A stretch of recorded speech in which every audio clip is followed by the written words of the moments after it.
Olá, Marcos. Olá, tudo bem, Carlos? Tudo bem, graças a Deus.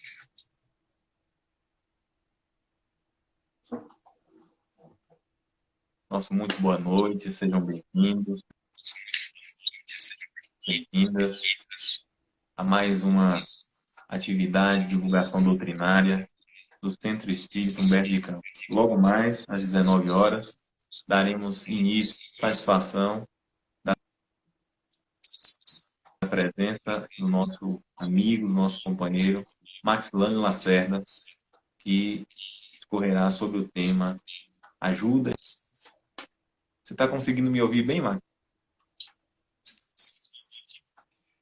Chegou algum momento picado, mas deu para ouvir bem.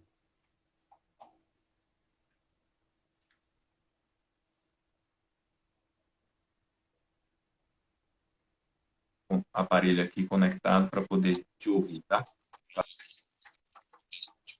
Tá dando um pouquinho de interferência aqui no ao vivo.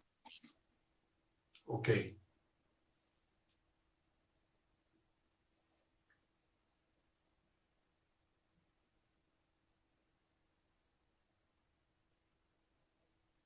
A todos que estão conectando, por favor, nos deem um retorno nos comentários em relação à imagem e ao som. Tá tudo ok.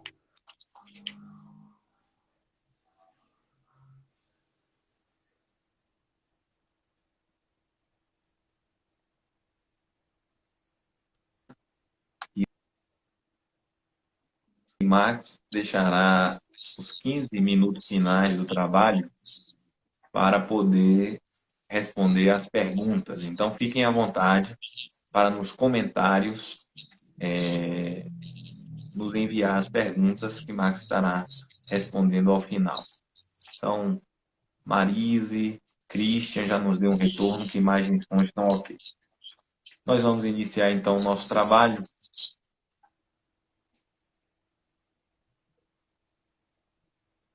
Realizando a nossa prece.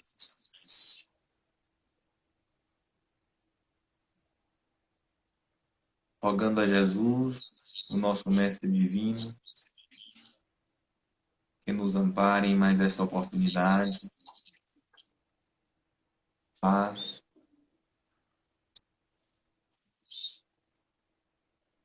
A presença dos bons espíritos, para que mais uma vez possamos refletir os teus ensinos, mestre amigo, nesta noite, com as reflexões oportunas do nosso companheiro Maxilânio, rogando para que os seus mentores espirituais, os espíritos que trabalham com ele nesta tarefa de divulgação doutrinária, possam, estabelecendo uma conexão segura, intuí-lo para que ele possa transmitir da melhor forma possível os teus ensinos, alcançando as demandas individuais de cada um que nos acompanha nos dois planos da vida. Os que estão conectados à internet e também aqueles que se encontram no plano espiritual. Que o teu amor, que a tua luz nos envolva hoje e sempre, Jesus. Então, aqueles que estão chegando agora, Maxilânio é um companheiro muito querido de todos nós. Por meio dessa ferramenta virtual, estamos tendo a oportunidade de matar um pouco a saudade, Max, mas na certeza de que em breve teremos a oportunidade de estarmos juntos novamente. Então, com votos de muita paz, a palavra é sua, um ótimo trabalho, que Deus o abençoe. Muito obrigado por aceitar o convite, pela sua disponibilidade. Nós é que agradecemos, Carlos. Muito obrigado. Então, boa noite a todas, boa noite a todos. A paz do nosso divino Senhor permaneça em nossos corações, hoje e sempre. E é sobre ele que nós vamos falar hoje e vamos examinar Ajuda-te e o céu te ajudará. que está no Evangelho segundo o Espiritismo, em um movimento que Kardec nos ensina sobre estas palavras de Jesus. E Jesus, foi anotado por Mateus no capítulo de 7 a 11, irá nos dizer: pedi e se vos dará, buscai e achareis, batei à porta e se vos abrirá, porquanto quem pede, recebe, e quem procura, acha, e a aquele que bata à porta, abrir-se-á. Complementa Jesus dizendo: qual homem dentre vós que dá uma pedra ao filho que lhe pede pão? Ou se pedir um peixe, dar-lhe-á uma serpente? Ora, se sendo maus como sois, sabeis dar boas coisas aos vossos filhos, não é lógico que, com mais forte razão, vosso Pai que está nos céus dê os bens verdadeiros aos que lhes pedirem? Então, essas palavras de Jesus foram tomadas por Allan Kardec no capítulo 25 e foram examinadas. E o nosso mestre de Lyon nos ensina e nos faz compreender tão profundas palavras, dizendo-nos que, do ponto de vista terreno, buscai e achareis é análogo a outra máxima, que significa: ajuda-te a ti mesmo, que o céu te ajudará. Faça a tua parte, que o Pai te ajudará. É o princípio, diz Kardec, da lei de trabalho. E, por consequência disso, da lei de progresso, porque a gente sabe que a lei de progresso decorre da lei de trabalho, ela é filha da lei de trabalho. E isso faz com que cada um de nós, envolvidos pela lei do trabalho, gerando o progresso, desenvolvamos as forças da inteligência e, consequentemente, as forças do moral. Allan Kardec, quando fala de lei do trabalho e lei de progresso, ele, vamos nos recordar, tratou desses dois temas no livro, o seu primeiro livro, o Livro dos Espíritos, na terceira parte, que se chama das Leis Morais. E lá no capítulo 3, ele trata da lei do trabalho, e no capítulo 8, ele trata da lei de progresso. Para que nós possamos construir esse conhecimento, subsidiar nossas análises, nós resolvemos tomar um pouco desses ensinos que estão lá e trazer aqui para as nossas reflexões. Kardec, no capítulo 3, fala da necessidade do trabalho e do limite do trabalho, do repouso. Então, na questão 674, ele perguntou aos espíritos: a necessidade do trabalho é lei da natureza? E os espíritos nos responderam: o trabalho é lei da natureza, por isso mesmo que constitui uma necessidade. E a civilização obriga o homem, obriga, é a palavra dos espíritos, a trabalhar mais, porque lhes aumenta as necessidades e os gozos. Na questão ainda 675, eles irão nos dizer de maneira muito clara: toda ocupação útil é trabalho. Então, todas as vezes que estivermos envolvidos com a ocupação útil, estamos, segundo a lei de Deus, trabalhando. Mas também trataram do limite do trabalho. Até quando eu posso ir? Até quando eu devo parar? Perguntas que a gente poderia se fazer e que os espíritos disseram de maneira clara, que deveríamos parar de acordo com as nossas forças. E isso, disseram eles, está no nosso livre-arbítrio. Podemos escolher, decidir isso segundo a nossa própria consciência. E Allan Kardec, depois de feitas essas considerações, ele irá nos dizer, neste livro, o Evangelho segundo o Espiritismo, agora no item 3, que Deus fez do trabalho uma necessidade e lhe disse: procura e acharás, trabalha e produzirás. Então aqui Allan Kardec associa as palavras de Jesus com a lei de trabalho. Dessa maneira, disse Allan Kardec, serás filho das tuas obras, terás delas o mérito e serás recompensado de acordo com o que hajas feito. Então aqui também a lei do mérito. A gente responde pelos nossos resultados segundo as nossas obras. Então, caberá a cada um perceber o que procura, porque o que procura precisará trabalhar para se produzir o que se procura. Os espíritos, disse Kardec, não vêm isentar o homem da lei do trabalho. Vêm unicamente mostrar-lhe a meta que lhe cumpre atingir, e o caminho que a ela conduz, dizendo-lhe: anda e chegarás. Em outras palavras, faça a tua parte, que o céu te ajudará. Então aqui nós estamos percebendo claramente que compete a cada um de nós fazer aquilo que está na nossa alçada fazer para conquistar aquilo que se chama progresso. Os espíritos, disseram que nós toparíamos com as dificuldades, com as pedras, mas que nós mesmos deveríamos afastar essas dificuldades. Não sozinhos, porque eles nos dariam a força necessária se quiséssemos empregá-las. Por isso que o auxílio dos espíritos está sempre à nossa disposição, desde que queiramos buscá-los.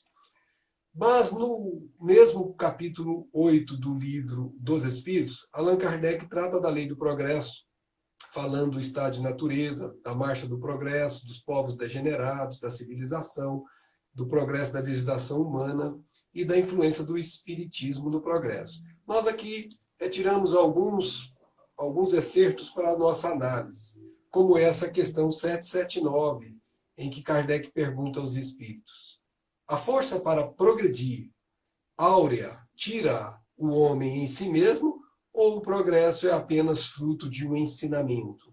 Ou seja, trazemos isso em nós, ou isso é produto de um ensino?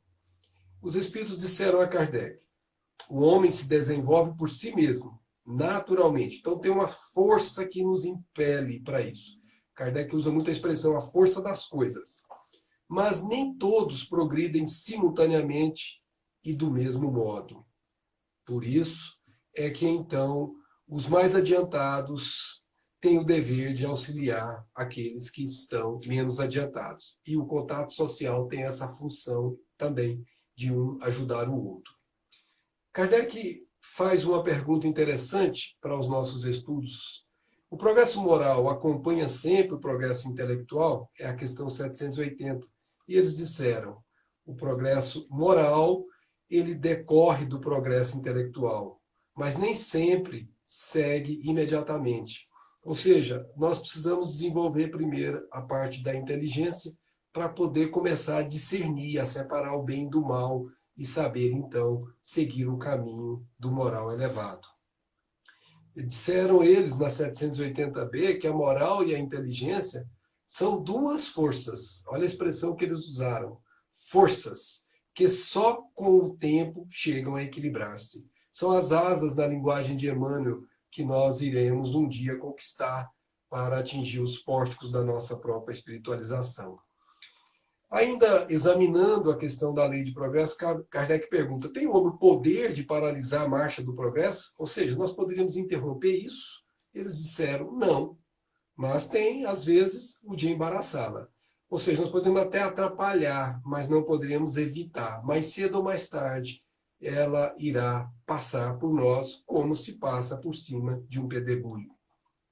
E aí Allan Kardec irá tratar no Evangelho segundo o Espiritismo, neste capítulo 25, os ensinos referentes às palavras de Jesus. E ele vai nos dizer que na infância da humanidade, ou de nossas origens, nós só aplicávamos a inteligência quando procurávamos pelo alimento, pelos meios de preservar das intempéries e para nos defender dos nossos inimigos naquela época. Agora, Deus nos deu, segundo as palavras de Kardec, mais do que deu ao animal. Ele nos deu o desejo incessante do melhor. Então veja a expressão, o desejo incessante do melhor, que nós precisamos aqui examinar. É esse desejo que nos impele, que nos leva a, não temos como fugir disso, a pesquisa dos meios de melhorar a nossa posição, que nos leva às próprias descobertas. Veja quantas descobertas já fizemos ao longo do tempo em termos de humanidade, as invenções. Agora mesmo estamos falando por essa tecnologia maravilhosa que há pouco tempo, muito pouco tempo, não existia. Ao aperfeiçoamento da ciência, veja que nós estamos vivendo uma pandemia, mas existe todo um conjunto de trabalhadores da ciência buscando a solução do problema. Porque a ciência nos dá o que nos falta. Por isso precisamos desenvolver a inteligência, o intelecto.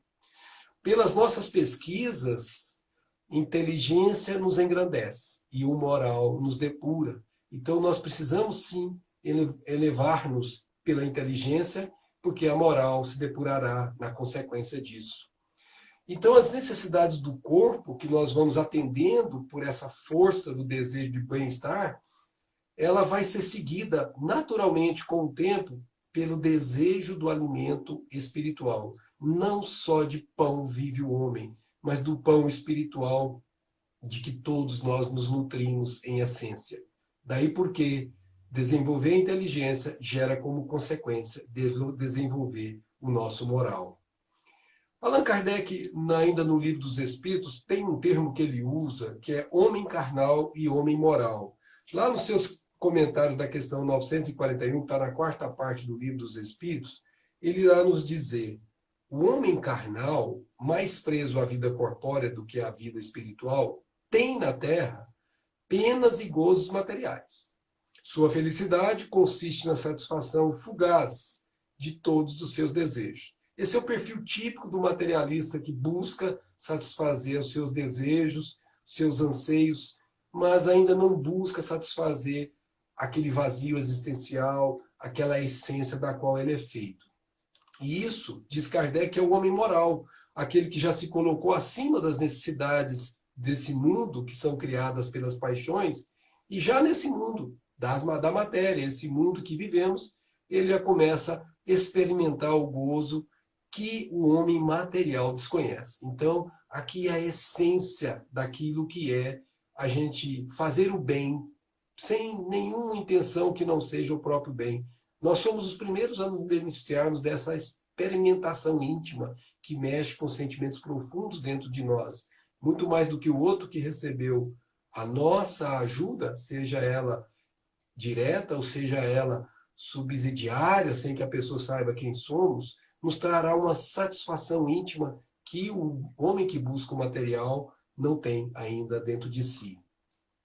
Mas Kardec também, ainda neste capítulo 25, examina outra lei. Veja quantas leis ele trata dentro de um capítulo. Aliás, este capítulo, se nós observarmos, não tem participação dos espíritos. É somente Kardec que trata nesse capítulo, o que é raro. A maior parte dos capítulos tem a parte que ele fala e tem a parte que os espíritos falam. Nesse capítulo em particular, somente Kardec está falando.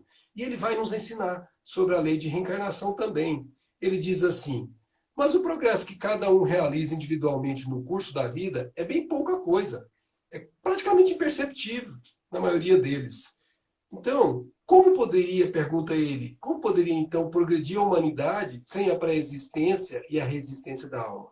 Ora, se a gente está fazendo um progresso muito sutil em cada encarnação, a gente mal se percebe progredindo. E do mesmo jeito a humanidade. Como poderia, se você tivesse só uma existência, isso ser possível? E aí vem o pedagogo Allan Kardec nos ensinar, e aqui tomamos a liberdade de trazer na íntegra as suas palavras. Diz ele: se as almas se fossem todos os dias para não mais voltarem, a humanidade se renovaria incessantemente com os elementos primitivos, tendo de fazer tudo, de aprender tudo de novo. Ou seja, ela não teria como se tivesse aprendido nada. Não haveria, nesse caso, razão para que o homem se achasse hoje mais adiantado do que nas primeiras idades do mundo, uma vez que a cada nascimento todo o trabalho intelectual teria de recomeçar. Vejamos, queridas amigas e amigos, como isso é sensato e lógico. Você não precisa ser religioso para poder compreender isso. Isso é questão de raciocínio. Como é que você entende que a cada vez a humanidade está se tornando melhor se você não renascesse de novo trazendo a bagagem que você já adquiriu antes, que reflete na individualidade como as predisposições, como as tendências, as vocações, e a mesma forma como reflete na coletividade pelos rumos que a coletividade vai buscando ao longo das suas diversas gerações. Então, fica muito óbvio, Kardec diz, ao contrário, voltando com o progresso que já realizou e adquirindo de cada vez alguma coisa a mais, a alma passa gradualmente da barbárie à civilização material, e da civilização material para a civilização moral que estamos agora começando a conquistar com o mundo de regeneração que está nos seus albores neste planeta abençoado. Então aqui nós temos claramente um exame lógico, racional, que Allan Kardec faz, que justifica e explica a encarnação. Mas nós precisamos nos lembrar de que Allan Kardec não falou de reencarnação como sendo o primeiro a falar. Sabemos que vários povos diziam muito sobre esses processos de reencarnação. Muitos povos, aliás, os orientais em geral, são reencarnacionistas, ainda que com entendimentos um pouco diferentes dos nossos. E próprio Jesus tateou sobre esse assunto, porque ainda não estávamos prontos para ele, dizendo numa conversa que teve em determinado momento com um doutor da lei, e em que certo momento ele diz: o que é nascido da carne é carne, e o que é nascido do espírito é espírito. Não te admires de eu te haver dito, necessário vos é nascer de novo. Ora, essas palavras que foram notadas por João no capítulo 3, elas dizem claramente, para quem tem olhos de ver, o que é renascimentos sucessivos. É o que Kardec chamou de reencarnação. Nós aqui, dentro da doutrina espírita, tomamos isso muito naturalmente. Mas pessoas que não partilham desse conhecimento doutrinário, dessas leis da vida que nos foram trazidas com clareza por Allan Kardec, nós aqui, para nós isso é normal, muito natural. Mas para quem não conhece a doutrina espírita e ainda tem preconceito sobre a reencarnação, isso será interpretado de outra maneira. Mas não tenhamos dúvidas, se olharmos a fundo, não há como fugir disso, porque nós temos claramente a lei de reencarnação como sendo um movimento da vida do qual a gente não tem como fugir. Uma hora estamos na dimensão espiritual, outra hora estamos na dimensão física. Descemos, passamos uma temporada aqui, fazemos o retorno, devolvemos o pó de onde o pó veio, que é o corpo, e voltamos como o espírito. Como disse Jesus, o espírito vem de Deus e não do próprio homem. Passamos uma nova temporada no mundo espiritual, voltamos a projetar uma nova passagem aqui na Terra, fazendo um novo corpo, de acordo com as nossas necessidades, tornamos a fazer uma nova experiência na Terra, teremos chances de errar e de acertar, e a cada vez que fazemos essas idas e essas voltas, estamos progredindo, porque estamos adquirindo bagagens.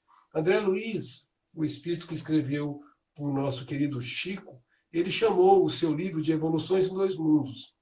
Exatamente Evolução em Dois Mundos, porque você está ora na dimensão espiritual, que Kardec chamou de erradicidade, e ora na dimensão física.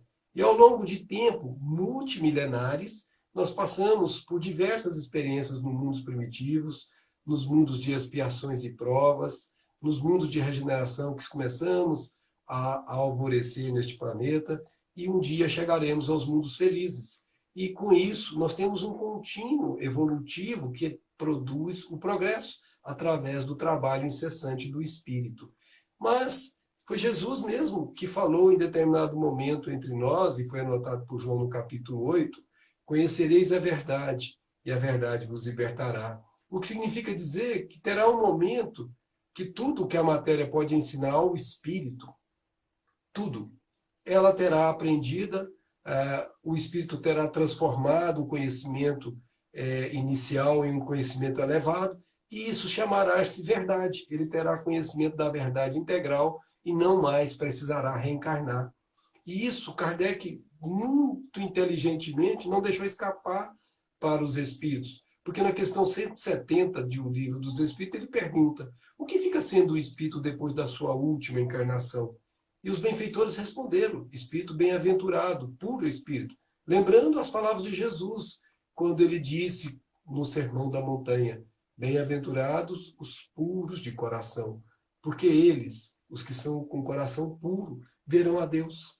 Então, nesse momento, quando nós atingirmos esse estágio evolutivo, seremos categorizados à conta de espíritos puros. Não teremos mais o mundo material a nos envolver. Habitaremos mundos celestiais. Moradas que hoje, nós aqui da Terra, do plano evolutivo que nos encontramos, ainda não temos como conceber, mas no momento apropriado iremos chegar lá.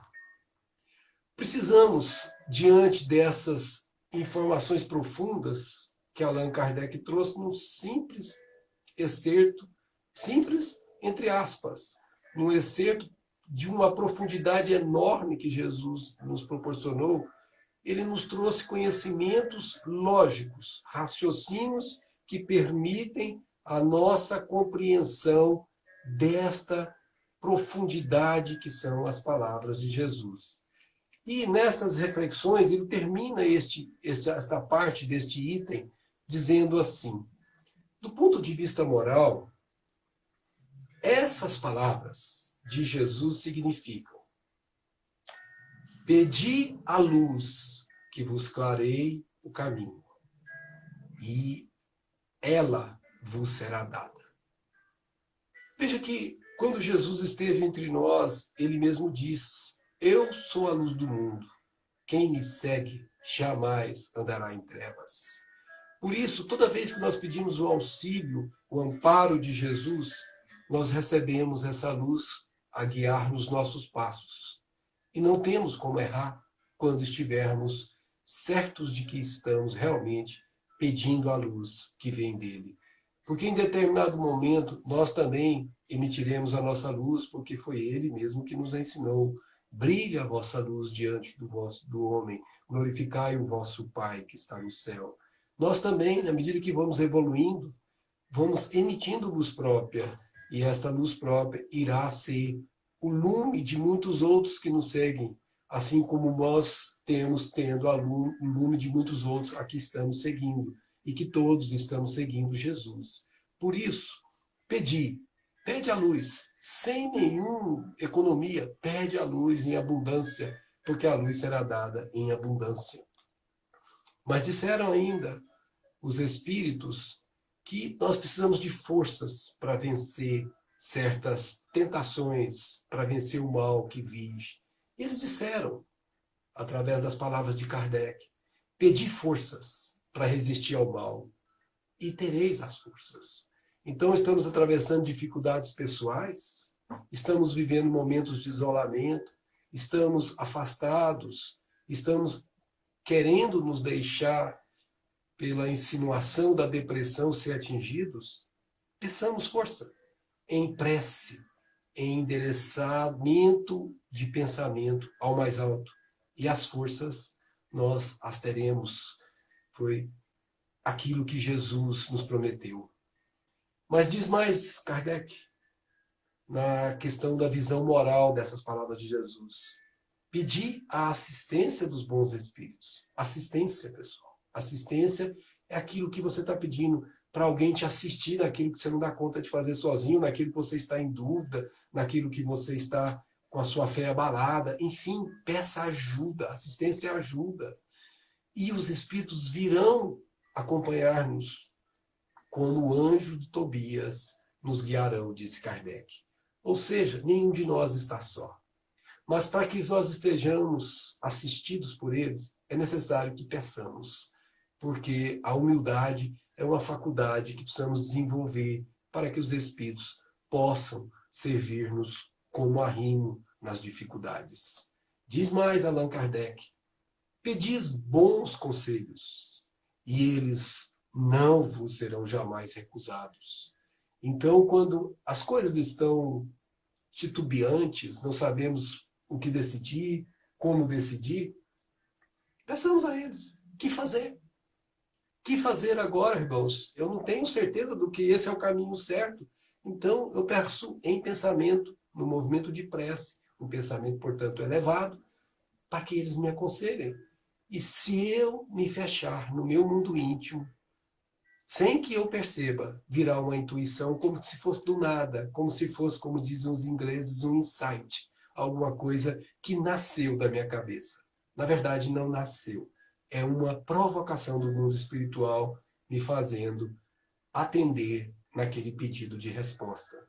Então, peçamos sem economia, quando não tivermos certeza se devemos seguir o caminho A ou o caminho B, se devemos falar ou se devemos nos calar. Peçamos os bons conselhos, porque eles virão ao seu tempo. Enfim, diz Allan Kardec: batei a nossa porta, a porta dos espíritos, e ela se vos abrirá. Mas, adverte Allan Kardec, pedi sinceramente, com fé, com confiança e com fervor, tem que ter uma energia dentro do coração. Você tem que querer aquilo no fundo do seu coração. Você tem que estar com você na sua intimidade. Aquilo tem que ser verdadeiro. Aquilo não pode estar ligado a coisas da matéria, que tem que estar ligado às forças da moral, tem que estar ligado ao seu crescimento espiritual, tem que estar ligado ao seu movimento de provas difíceis. Enfim, tem que estar ligado com as suas experiências necessárias. Se fizermos isso, não há como não sermos atendidos.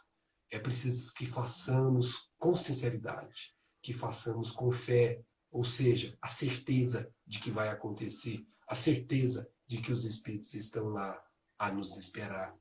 Então, com isso, virá o fervor, aquele movimento de muita energia íntima que assegura-nos a certeza do acontecer. Certa ocasião, Jesus, aquele doce rabi de há 2000 anos, disse-nos, tratando exatamente desses movimentos de incertezas a que todos nós passamos em certos momentos. Não vos inquieteis por saber onde achareis o que comer para sustento da vossa vida, nem de onde tirareis vestes para cobrir o vosso corpo. Não vos inquieteis, disse o Rabi. Por que ele diz isso? E ele faz uma comparação esplendorosa, que é um hino, é um cântico, é um poema. Olhai os pássaros do céu. Pensa nisso, gente. Paremos para olhar os pássaros do céu. Eles não semeiam, eles não ceifam, eles não guardam em celeiros. Mas vosso Pai Celestial os alimenta. E Jesus pergunta-nos, não sois muito mais do que eles? Não valeis muito mais do que os pássaros? É a pergunta dele. Então isso põe a gente a refletir, porque aqui da minha casa, de onde eu estou falando, todos os dias de manhã eu ouço os pássaros cantando com uma alegria natural, independentemente de como esteja o clima, de como esteja a situação do mundo externo. Eles vivem na certeza íntima, porque é instinto, de que tudo está sob o comando do Senhor da vida e que eles não deixarão de ter o que comer, o abrigo onde se colocarem. Mas eles não estão parados esperando chegar este abrigo ou este alimento. Eles saem à cata com o seu esforço próprio, do seu próprio sustento. Assim também compete a nós movermos as nossas forças, fazermos a nossa parte para que o céu nos ajude.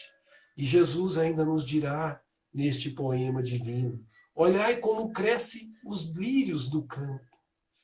Quem já viu os lírios do campo vê, sabem como eles são belos e são do campo, são naturais. Disse Jesus, esses lírios do campo não trabalham, não fiam. Entretanto, eu vos declaro, disse doce Rabi, que nem Salomão, em toda a sua glória, jamais se vestiu como um deles. E diríamos, 2000 anos atualizados, nenhum de nós, 2000 anos passados, com toda a tecnologia que nos proporciona os recursos que temos hoje, temos a glória da beleza de um lírio do campo, seja em que situação for. E por isso Jesus vai nos dizer, então, não vos inquieteis dizendo que havemos de comer, que havemos de beber, com que nos havemos de vestir. Não vos inquieteis, não vos preocupeis, faça a tua parte, e isso tudo vos será dado. Faça a vossa parte, porque é isso que o Pai espera, o esforço do Filho, para que ele tenha o mérito da obra. Vosso Pai Celestial, disse Jesus, sabe que precisais de tudo isso. Ora, se ele sabe que o pássaro precisa, quanto mais nós outros, espíritos que vamos conhecê-lo. Então, encerra Jesus nos dizendo, buscai em primeiro lugar o reino de Deus e a sua justiça, e todas estas coisas vos serão dadas por acréscimo. Pensemos nisso, gente. Certa ocasião de minha vida, me permito aqui falar pessoalmente sobre isso, porque elucida e é uma experiência pessoal minha. Eu tive que tomar uma decisão de abandonar a minha carreira profissional, que me facultava recebimento de montantes significativos, que me proporcionava, especialmente a minha família, o conforto material que achávamos que deveríamos prover a ela. E, em determinado momento, tomamos a decisão de não prosseguir nesta carreira que nos ocupava praticamente todo o tempo, para seguir a carreira do progresso espiritual, devotando-nos à doutrina espírita e ao ensino de maneira geral. E aí veio a dúvida: não vai faltar para a minha família as necessidades, o atendimento delas? E ainda me recordo como se fosse hoje, na acústica da alma, ouvindo meu benfeitor dizer: meu filho, nada te faltará. Cumpra-se a tua programação espiritual que te compete, e o resto vos será dado por acréscimo. Isso, para mim, marcou definitivamente os meus passos. E é por isso que hoje eu me sinto completamente preenchido por tudo aquilo que eu tenho feito, que me dá esse verdadeiro sabor de um júbilo interno. E é por isso que eu digo a todos nós: façamos isso que Jesus nos recomendou. Busquemos primeiro o reino de Deus e a sua justiça, lei de causa e efeito, tudo que se refere às leis de justiça.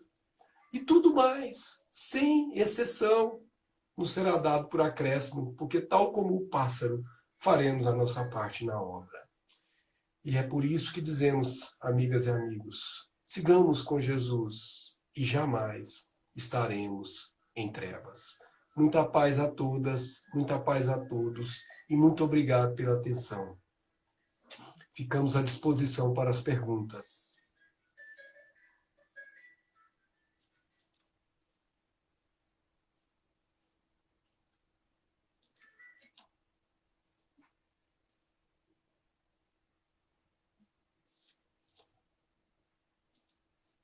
Carlos Henrique irá nos passar, eu estou aguardando aqui as perguntas que vierem e ficamos à disposição naquilo que pudermos responder.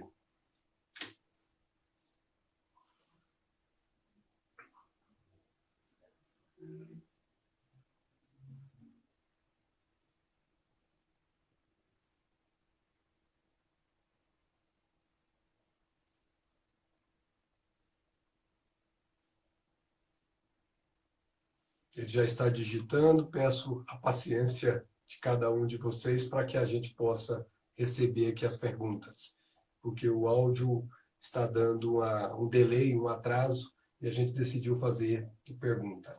E a primeira pergunta que chegou é: não vos preocupeis com o dia de amanhã. Significa não sermos precavidos? De modo algum.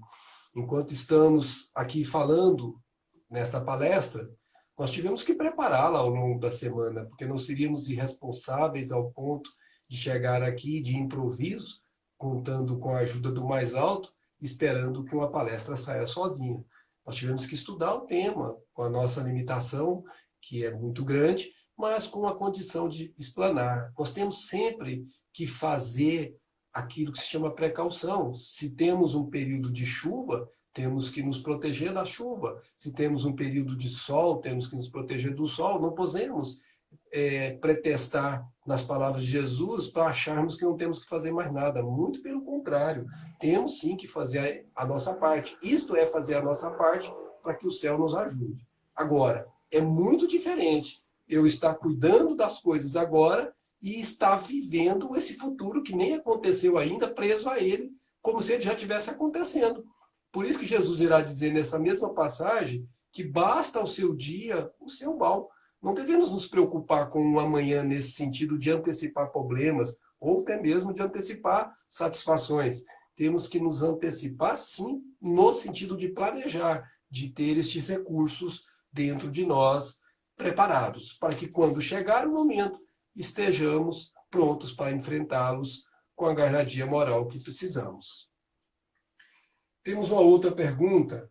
Quais hábitos devemos desenvolver para estabelecermos conexão segura e natural com a espiritualidade superior? Olha, a primeira resposta a esta pergunta é: faça ao outro o que gostaria que o outro te fizesse. Ama teu próximo como a ti mesmo. Regra de ouro. Procure cada um de nós examinar-nos intimamente. Quanto temos vivido para nós? Quanto temos vivido para o outro?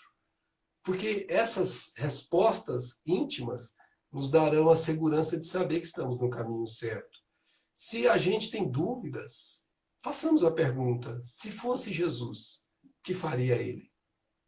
Se fosse um espírito da envergadura de um Dr. Bezerra de Menezes, de um Francisco Cândido Xavier, de um Francisco de Assis, de uma Madre Teresa de Calcutá, não importa a religião, importa a elevação moral. O que fariam eles? Então essa é a condição mais importante para que a gente consiga ficar no caminho natural. Ao levantar, por exemplo, vou tomar a minha própria experiência, jamais eu consigo levantar sem uma prece de gratidão. Nada mais do que gratidão por mais um dia que a experiência me será oferecida para viver neste planeta. Por mais um dia que eu tenho um lar onde eu posso acordar dentro dele, uma família onde eu posso estar me rodeando deles e eles de mim, cada um de nós alimentando um ao outro espiritualmente. Então, esses movimentos de gratidão, de descer ao convívio humano, falando um bom dia, falando muito obrigado, sendo gentil, preocupando-se com aquele que cruza o nosso caminho, que nunca cruza por acaso, sabendo que aquilo provavelmente é um movimento em que podemos tomar parte para ajudar alguém.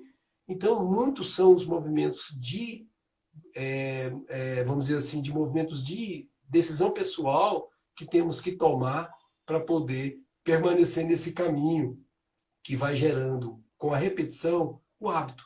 Se eu passar a fazer, esqueci a prece hoje, mas eu me lembro e faço a prece logo em seguida, daqui a um tempo, a prece passa a ser hábito. Eu não estou mais nem pensando e a prece já sai espontaneamente. Então, a repetição leva ao hábito. Eu tenho que fazer isso primeiro por repetição, para depois o hábito se estabelecer e isso ser natural em mim, como respirar é natural. Eu já nem penso, porque o fato está acontecendo naturalmente. Então, esse movimento é muito importante. Cada um de nós precisa se examinar quanto a esses hábitos. Como disse Santo Agostinho, devemos fazer esse movimento de reflexão à noite para ver se esses hábitos foram seguidos. Uma outra pergunta nos chega. O momento atual tem gerado aflições variadas. De fato, tem. Qual a melhor maneira de atravessarmos esses dias difíceis? Basta ao seu mal que o dia ofereceu, porque tudo passa. E vamos nos lembrar, nenhum de nós está passando por essa experiência se não tivéssemos necessidade dela. Há 102 anos exatos atrás, nós tivemos a partida de um benfeitor espiritual que estava na Terra, porque nós tivemos uma pandemia semelhante a essa, que ceifou, segundo os historiadores, 50 milhões, vou repetir, 50 milhões de vidas. Nós ainda não chegamos nem perto dessa casa de 1 milhão. E naquela época, nós tivemos 50 milhões de óbitos por causa de uma pandemia chamada gripe espanhola, que de espanhola não tinha nada, porque ela nasceu, na verdade, lá nos Estados Unidos da América.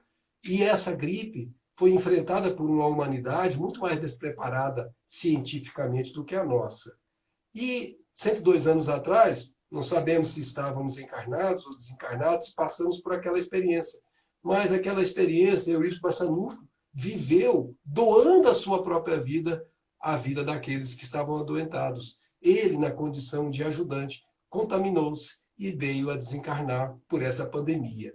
Então, entreguemos a Deus, porque todos nós sabemos que não há acaso. Se a nossa hora chegar de voltar para o plano espiritual, não terá nada de estranho nisso. Nós iremos voltar para o plano espiritual porque chegou a hora. Se a nossa hora não chegou, não iremos para o plano espiritual antes. Agora, isso não nos autoriza a ser desprecavido, a fazer as coisas aleatórias. Não, nós temos que tomar a referência da ciência para nos protegermos e proteger os demais irmãos de caminhada. Então, nós temos que ter os cuidados, independente de saber se vamos voltar ou não vamos voltar, porque essa é a nossa responsabilidade perante os nossos irmãos de caminhada.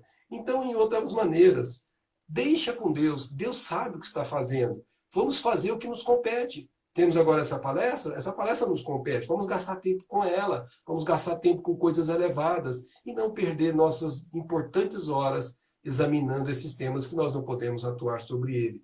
Quem de nós será capaz de demover esse vírus, senão os estudiosos que estão no caminho? Então, a nós outros não compete ficar falando sobre isso. É melhor fazer o que é útil, que muito mais resultado teremos. Uma outra pergunta nos chega: como o espírita pode contribuir para a divulgação do Consolador em meio à pandemia? A melhor maneira de divulgar, não tenha dúvida, é o exemplo. Como eu estou vivendo essa pandemia? Eu sou aquele que estou angustiado, desesperado. Ai, meu Deus, eu vou morrer, eu vou fazer... Ai, meu Deus, vai morrer minha mãe. Ai, eu estou vivendo dessa forma ou eu estou sereno, sabendo que eu não posso mudar a pandemia, porque ela não está na minha alçada, mas que eu tenho que fazer a minha parte com tranquilidade. E aqueles que tiverem a mim como referência, que me conhecerem, irão se inspirar nessa minha serenidade ou nessa minha angústia. Então, eu é que defino pelos meus próprios exemplos como é que eu posso disseminar o conhecimento do Consolador prometido, porque ele disse que nós devemos ser mansos e humildes de coração. Então, quando nós vivemos essa situação com essa força moral de sermos mansos, de sermos serenos, nós estaremos repercutindo o Evangelho de Jesus como cartas vivas, na linguagem de Paulo, para os outros que nos veem.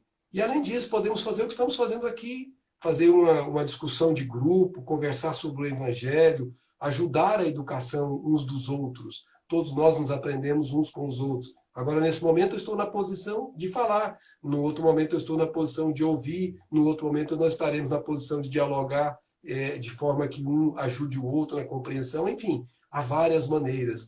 O que nós não deveríamos, não poderíamos, para ser mais exato, é influenciar o outro para o mal, porque isso agrava a vida do outro e agrava a nossa própria vida. Como disse Jesus, são cegos conduzindo cegos. Ambos caem no fosso. Então, nós jamais deveremos levar aos nossos irmãos aquilo que não seja serenidade, que não seja fé, que não seja paz. E isso tanto pelo modo que vivemos, como pelas expressões das nossas palavras articuladas.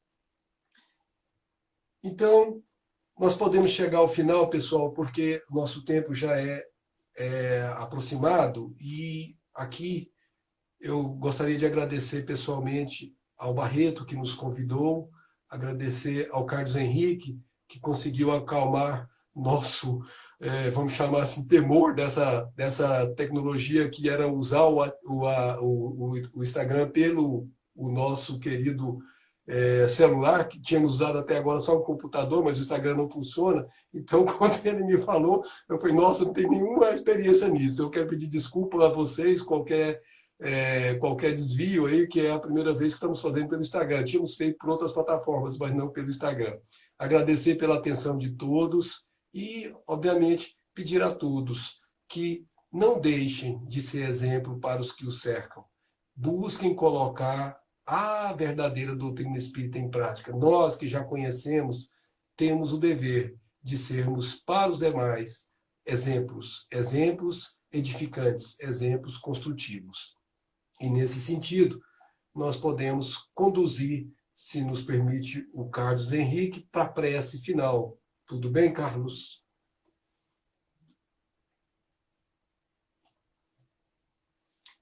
E, além disso, o Carlos está me lembrando aqui, me desculpa, a semana que vem, ele está me pedindo para avisar a vocês que será a Nádia Matos com o tema Vida Após Vida. Ou melhor, Vida Após a Vida. Então, não percam, né? A Nádia estará aí conosco na próxima semana. Não percam essa oportunidade de palestra, de conhecimento, porque o tema é bem sugestivo. Vida após vida. Então tenhamos todos uma ótima semana e que possamos colocar em prática os ensinos de Jesus. Buscar primeiro o reino do Deus, buscar primeiro a sua justiça, na certeza de que todo o mais nos será dado por acréscimo, na certeza de que, fazendo a nossa parte, o céu nos ajuda. Então vamos todos silenciarmos intimamente, fechando os olhos, aqueles que assim se sentirem melhor, para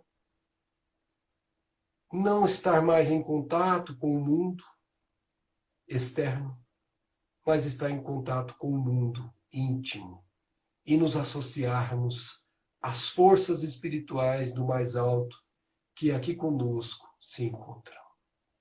E nesse estado de espírito queremos dizer: Pai de infinita glória, Pai de infinito amor, Pai de infinita bondade que nos dá tudo de que necessitamos.